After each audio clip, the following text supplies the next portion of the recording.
In the eyes of the Catholic Church, the word propaganda referred to the actions of the clergy where they try to propagate the true faith. So it was a series of methods, writings, and arguments that were designed to persuade the believers and non-believers that the Catholic Church is the one true faith. And as such, the sole purpose of the method and the arguments used was to promote Catholicism.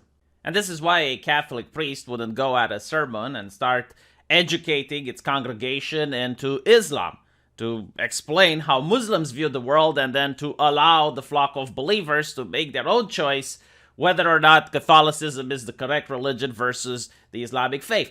No, the whole purpose of propaganda was to persuade people that Catholicism is the true faith, adding additional layers of context, adding additional layers of theological debate would just confuse the masses, and as such, those aspects were removed. Today, propaganda doesn't refer to religion. Propaganda is the communication that is primarily used to influence or persuade an audience to further an agenda. The agenda may be objective and may be selectively presenting facts to encourage a particular idea. In other words, when you're watching a Pepsi commercial, you are getting propaganda. Within the Pepsi commercial, only the positive aspects of the sugary beverage is going to be presented to the public. In the past, they were even allowed to flat out lie and push for misinformation. However, all of this is designed with one goal in mind: to convince you to buy the product. Now, in a free society, you have various outlets pushing for propaganda. Pepsi is one of them, but so is the company that makes Dr. Pepper. Dr. Pepper also creates its own ad trying to persuade you of purchasing its product. And both of them can lie. For example, Pepsi can say that it has the best drink on the market, while Dr. Pepper can do the same. And this is a society where the customer, the adult, can make the decision on whether or not they should buy Pepsi, Dr. Pepper, both or neither. Unfortunately, we are moving towards a different type of society where other people will get to decide for us. So, for example, they can say that anything else besides Pepsi being the best drink on the market is harmful misinformation. And as such, if Dr. Pepper were to say in an ad that they have the best drink on the market, then they would expose themselves to censorship. And I'm pretty sure you guys see where I am going with this, because political ideas, as well as politicians, also use propaganda in order to promote their cause.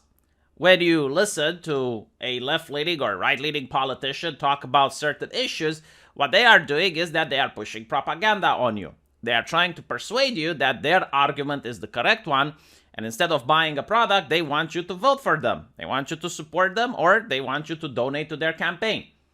The problem happens when someone else gets to decide which politician is right and which politician is wrong. In an ideal world, political journalism looks like this. On either side, you've got the parties, fighting for the attention of the press. And in the middle, you've got journalists, sorting through what's important and what's just partisan bullshit. This is called gatekeeping, and it's one of the most important things journalists do. Political operatives can spin whatever talking points they want, but ultimately it's the journalists who decide what's newsworthy enough to pay attention to. But that is in an ideal world.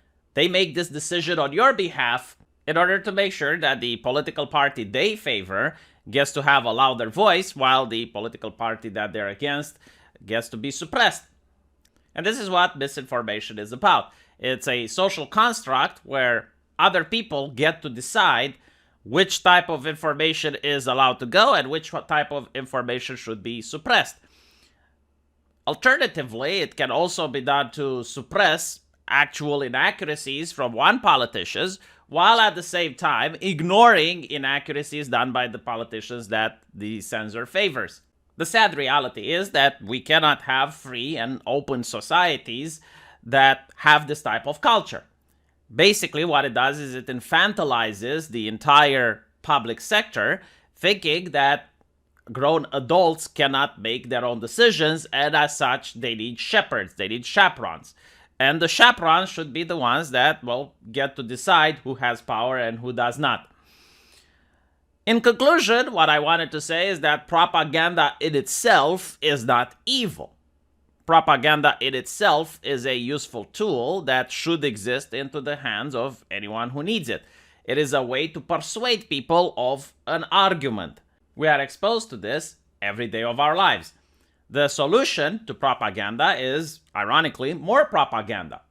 The more information you have, the more accurate decision you can make.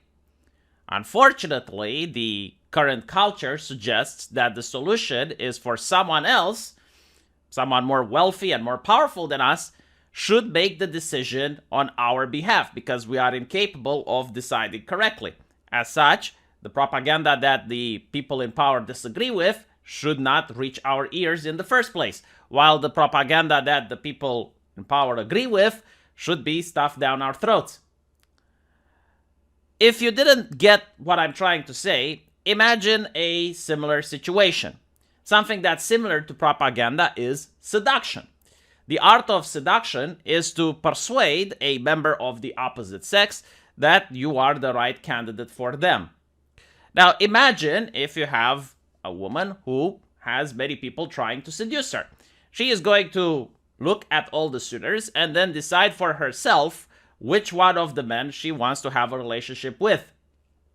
She can choose one of them, she can choose many, she can choose neither, but it's going to be her choice. And, of course, she's going to suffer the consequences for it, but at least it was her decision. Now let's imagine an alternative system where the lady is locked up in a room. She can't see any other men. She doesn't even know whether or not they exist. And someone from the government looks at the potential candidates and they are the ones doing the selection. And they only allow one guy that they think is appropriate to visit this particular lady. So the question is, will she make the same decision? If she is not exposed to any other potential candidate, if she doesn't even know that other men exist, is she deciding to be with that particular man her decision or not? Was she being manipulated or not? This is actually what political scientists call as brainwashing, attempting to prevent people from having access to all the information. It's what cults have been doing.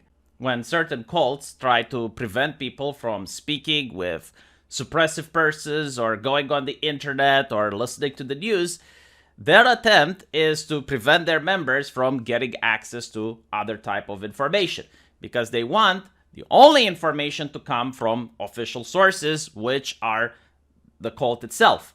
And as such, without having any other knowledge, the members are going to be willing to believe whatever the cult tells them, and their brain is going to function in a similar manner because there's only one type of information coming in, so the output is going to be an expected one.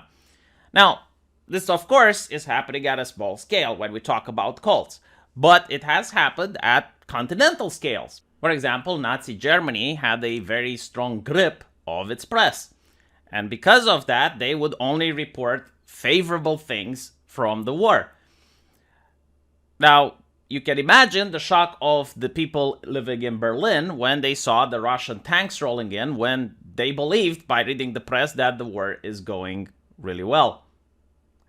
In other words, you can definitely brainwash a population if you decide what type of news they're allowed to hear and which type of news should be forbidden. Let me know what you guys think, and I'll see you in the comment section. Take care.